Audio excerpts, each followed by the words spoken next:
Cité de l'innovation et des savoirs Aix-Marseille, c'est à Euroméditerranée. Enfin, oui, c'est dans le quartier Euromed, boulevard des Dames, pas très loin des terrasses du port. Ça fait l'objet... tac. Ok, super, merci. C'est un regroupement d'acteurs publics et privés, donc c'est une initiative d'Aix-Marseille Université.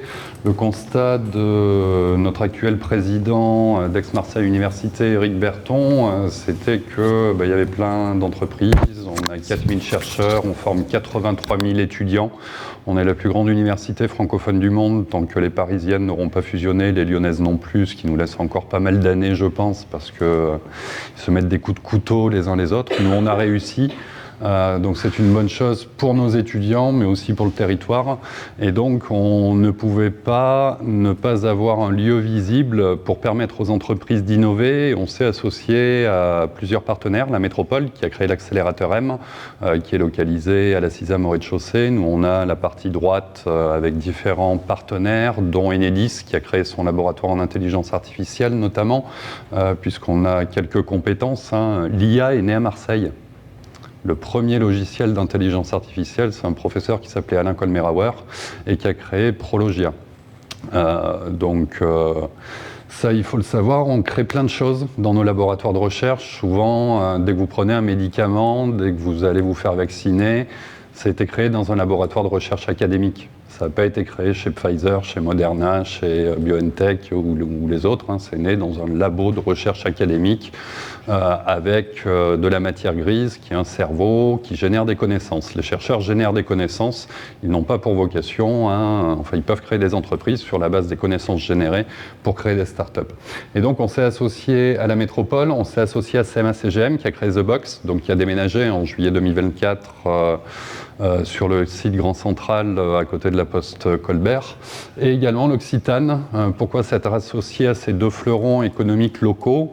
Tout simplement parce qu'on avait la même vision qui était de insérer professionnellement nos étudiants. On forme à peu près 15 000 masters par an, et malheureusement il n'y a pas assez de boîtes sur le territoire, et ces masters ils partent travailler ailleurs.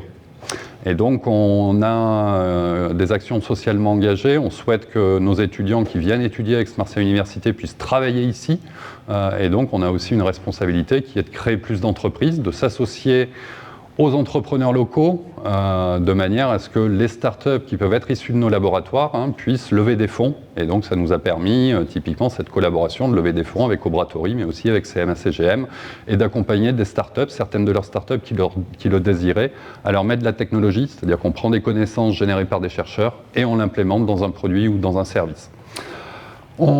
Suite au départ de CMA, donc on a le BioCluster, donc c'est France 2030. France 2030, l'objectif c'est réindustrialiser la France, c'est 54 milliards d'euros. Aix-Marseille Université est le grand gagnant sur le territoire sur France 2030. C'est plus de 650 millions d'euros d'aides d'État qui ont été obtenus, et j'en ai obtenu 46 sur ces 650.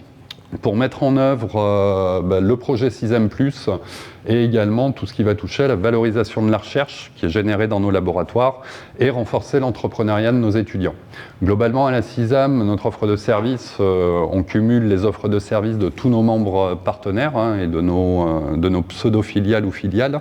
Donc on est là pour former des talents, donc on peut faire des tests CIF, vous pouvez recruter des masters, des stages, des alternants. On peut être un point de contact pour vous mettre en relation avec le responsable de la formation en fonction de votre besoin et de ce que vous souhaitez recruter en termes de compétences et de connaissances.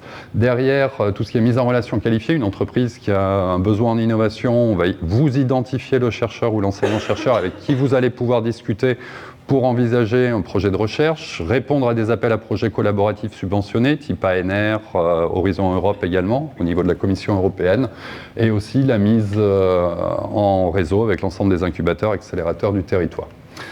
Le projet 6M+, donc 40 millions d'euros, vise justement à dupliquer ce concept au cœur de nos campus, parce que je ne suis pas sur un campus. Et donc il y a des étudiants qui viennent, j'ai des collègues profs qui viennent donner des cours, on leur fait visiter ça, ils discutent avec des startups, ils voient un petit peu comment tout ça se met en œuvre.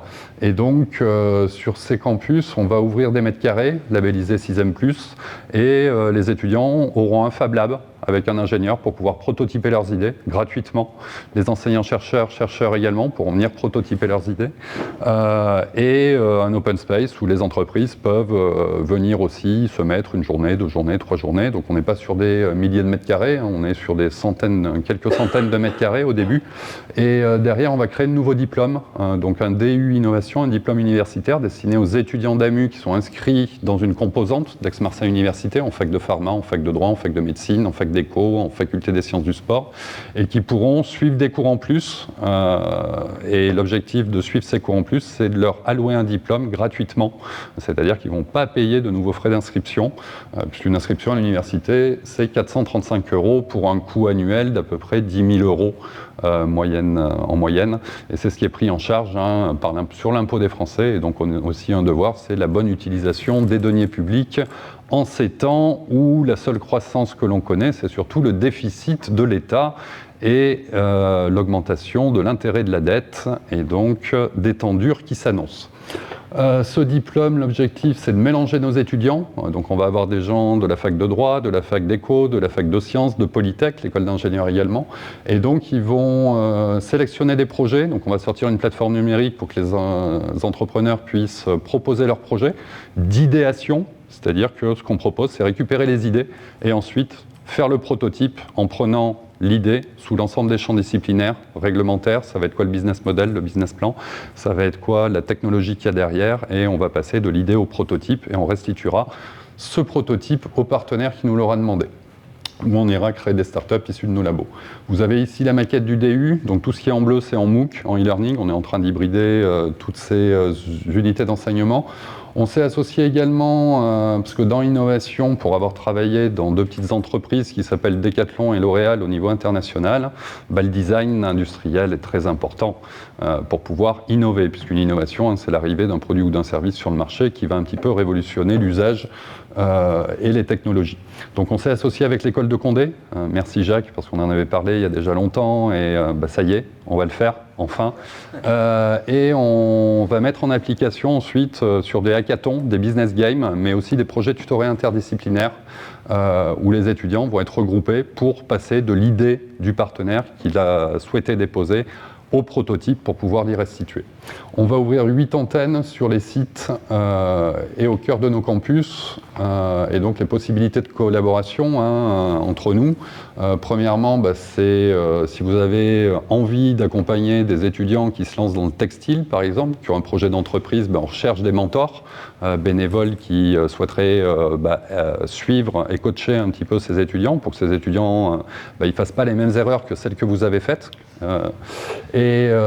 Ensuite, on peut avoir aussi des besoins, c'est-à-dire qu'un chercheur, il n'est pas PDG dans l'âme. Le chercheur, il n'a pas été formé pour ça, c'est plutôt des gens qui sortent d'écoles de commerce, des vrais entrepreneurs, parce qu'il faut industrialiser un produit, il faut lever des fonds, il faut aller voir des banques, et ça, le chercheur, il n'a jamais fait.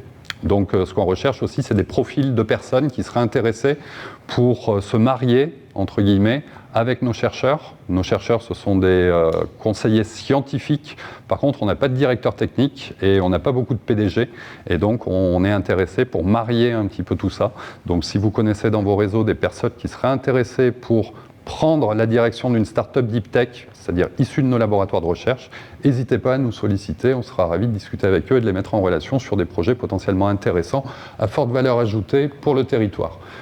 Ça peut être identification de partenaires industriels également pour des projets d'idéation, comme je vous l'ai dit, d'exploiter des actifs de propriété intellectuelle issus de nos labos en minimisant le risque financier avec notre organisme de transfert de technologie qui est la SAD Sud-Est, puisque la SAD prend le risque, c'est-à-dire que vous ne paierez que si ça marche. Ça, c'est assez important, puisque la recherche, il y a quand même une grosse part de risque. Initier des collaborations de recherche ou de prestations de services avec nos laboratoires et recruter des talents aussi dans nos nouveaux parcours de formation. En conclusion, on se doit d'avoir un impact sur notre territoire. Je prends 2 exemples. On a ImCheck Therapeutics, c'est né au CRCM, à l'IPC. C'est 96 millions d'euros levés par Pierre Despnous. Il est en train de boucler une 2e levée à 200 millions d'euros. Il recrute plein de masters qu'on forme en biotech. Il recrute plein de docteurs qu'on forme en biotech. L'inconvénient, c'est que Pfizer a pris des parts dans le capital et j'ai bien peur qu'ils augmentent leur part dans le capital. Et j'aimerais pas qu'il arrive la même chose qu'à Veracyte. je ne sais pas si vous avez entendu parler de Veracyte, AlioDX, une société marseillaise implantée sur Lumini, a été rachetée par Veracyte, une entreprise américaine, pharma, et là, ils rapatrient la société aux US. Résultat, c'est 135 emplois sur le carreau. Et donc, je n'ai pas envie qu'ils me checkent. Pfizer les amène en Angleterre, aux US. Et donc, on est aussi là pour essayer de trouver des business angels, de manière à savoir est-ce qu'ils sont prêts à créer des outils financiers, de manière à lever les risques aussi et investir dans des sociétés deep tech issues du territoire. On a un cerveau virtuel, on a une start-up qui s'appelle VBTech. On a modélisé le cerveau, on a un chercheur, ça fait 25 ans qu'il fait ça. On a déposé un RHU, fait des études cliniques avec Dassault Systèmes. Dassault s'est engagé dans la santé en rachetant une société américaine, 5 milliards de dollars. Et donc on a créé une start-up. L'objectif, c'est de faire un exit chez Dassault. Ils sont en phase de levée de fonds aussi. Ils ont fait une première levée avec des partenaires qui s'appellent Rise Partners. Et je tenais à remercier particulièrement David pour l'opportunité et aussi pour toutes les actions que tu as avec la société et avec Thomas aussi, Pure Ocean Fund, puisqu'ils financent des projets de recherche en lien avec tout ce qui est océan, biodiversité. Donc merci vraiment à tous les deux pour tout le travail que vous faites pour financer nos chercheurs dans les labos qui œuvrent justement à faire en sorte que les futures générations puissent vivre dans un monde meilleur, puisque le monde est bien malade et j'espère qu'il ne va pas mourir. Merci à toutes et à tous.